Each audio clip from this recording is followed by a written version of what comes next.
Assalamualaikum warahmatullahi wabarakatuh, Buya. Salam. Semoga Buya selalu dalam lindungan Allah Subhanahu wa taala. Amin ya rabbal alamin.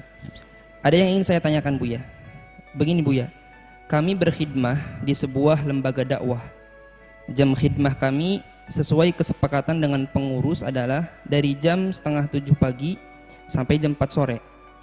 Salah satu rekan kerja saya, sebut saja namanya Fulana. Saat hari Senin dan Kamis dia rajin berpuasa.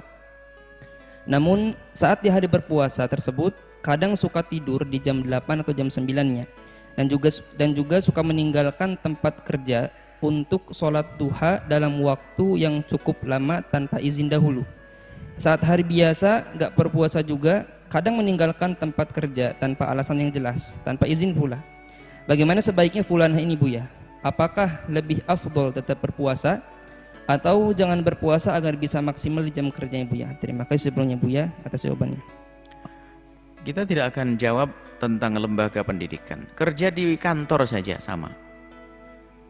Asalkan dia bekerja di tempat tersebut mengambil uang, imbalan, apakah namanya gaji, kalau di pondok sini mungkin namanya istilah uang barokah. Kalau dia mengambil uang itu, maka dia harus disiplin waktu.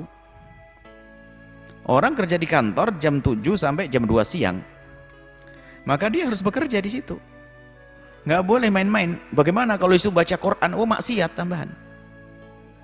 Puasa Senin Kamis boleh tidak? Boleh, asalkan tidak mengganggu kerja. Kalau ganggu kerja gimana? Puasa itu sunnah, kerja itu wajib karena untuk menerima gaji yang halal. Cuman kebodohan orang itu kadang-kadang seperti itu. Wah, di kantor Masya Allah orang pada ngantri, dia baca Quran Bismillahirrahmanirrahim. Ini orang sholat duha lama-lama, ya nggak dibenarkan. Wong tugas yang kerja kok sholat duha. Itu sholatnya dengan hawa nafsu dan menjadikan rizkinya haram. Karena kebodohannya, dia tidak sadar bahwasanya di saat bekerja di kantor karena dia untuk mencari nafkah anak istri atau bekerja di pondok tersebut itu, sebetulnya dia bekerja itu sendiri sudah pahalanya besar. Kalau ingin sholat nanti di waktu itu, ingin ngaji di waktu itu, di luar itu. Puasa Senin Kamis bukan dilarang, akan tapi dengan catatan dong, dia kerjanya maksimal. Kalau tidak, lebih baik tidak usah puasa Senin Kamis karena dia punya tugas. Tugasnya hubungannya dengan yang dimakan, rizkinya dia. Nah, ini kadang-kadang dengan hawa nafsu gitu. Kerja di sebuah tempat, wah senang puasa, senang baca Quran, senang ini. Akhirnya kerjanya teledor, haram semuanya rizkinya. Nggak boleh begitu. Sebab perjanjiannya bekerja, dan bekerja mencari nafkah itu seperti orang jihad di jalan Allah. Seperti itu. Jadi waspada ya, siapapun yang punya ikatan dengan seseorang dalam pekerjaan, nggak boleh kita buang-buang waktunya untuk ibadah. Kecuali yang wajib, sholat fardu iya. Itu pun yang normal dong. Jangan manfaat sholat waktu, wah 1 jam deh. Sholat duhur 1 jam. Padahal kalau di rumah itu cuma 5 menit. Giliran di kantor 1 jam. Ini sakit orang ini. Allah Maha tahu. Ini ada urusan dengan keberkahan hidup kita. Kita punya guru-guru mulia, Masya Allah, ngajar. Nah, kita ada guru namanya Syekh Muhammad Al-Khatib, sekarang mufti di Tarim sana. Itu beliau tuh ngajar, Syekh Muhammad Ba'udhan, orang-orang alim tuh. Ngajar itu lihat, nggak pernah kurang waktunya.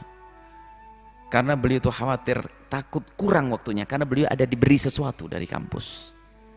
Karena dia mengambil sesuatu dan akan dimakan oleh anak-anaknya, maka nggak mau kurang waktunya. Sehingga minta waktu agar ada tambahannya, barangkali ada jamku yang kurang karena aku teledor, biar ketutup, biar tidak haram. Bahkan kalau sudah jamnya harus masuk beliau. Suatu ketika ini sungguh unik.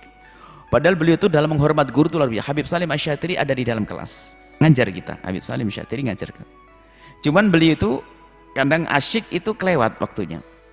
Ada Syekh Muhammad Khatib ada di pintu, ngelihat jamnya. Biarpun gurunya itu mengatakan, itu jam saya sekarang, ini jam saya. Kenapa? Ini ada urusan dengan halal haram. Allah, orang begitu ini gimana bukan waliullah di atas bumi ini. Jam saya, jam. Habib Salim marhaba, langsung itu Habib Salim keluar. Tapi karena tadi terlambat 5 menit, nanti minta diganti di waktu yang lain. Jadi begitulah keikhlasan orang-orang seperti itu, ketulusan karena takut kepada yang haram. Nah ini urusan 5 menit saja ada artinya. Ada ustadz terlambat terus 5 menit, 5 menit kali 20 berapa coba? Setiap ngajar terlambat, innalillah. Setiap ngajar terlambat, waduh ini. Sama kalau kita bekerja dengan seseorang, jangan, karena urusannya dengan halal haram. Rizki yang kita makan, seperti itu. Dengan kantor juga sama. Kecuali kita udzur, sakit dan sebagainya, kita harus minta maaf, minta izin dan sebagainya dengan jelas, bukan semaunya sendiri. Seperti itu, wallahu a'lam bishawab.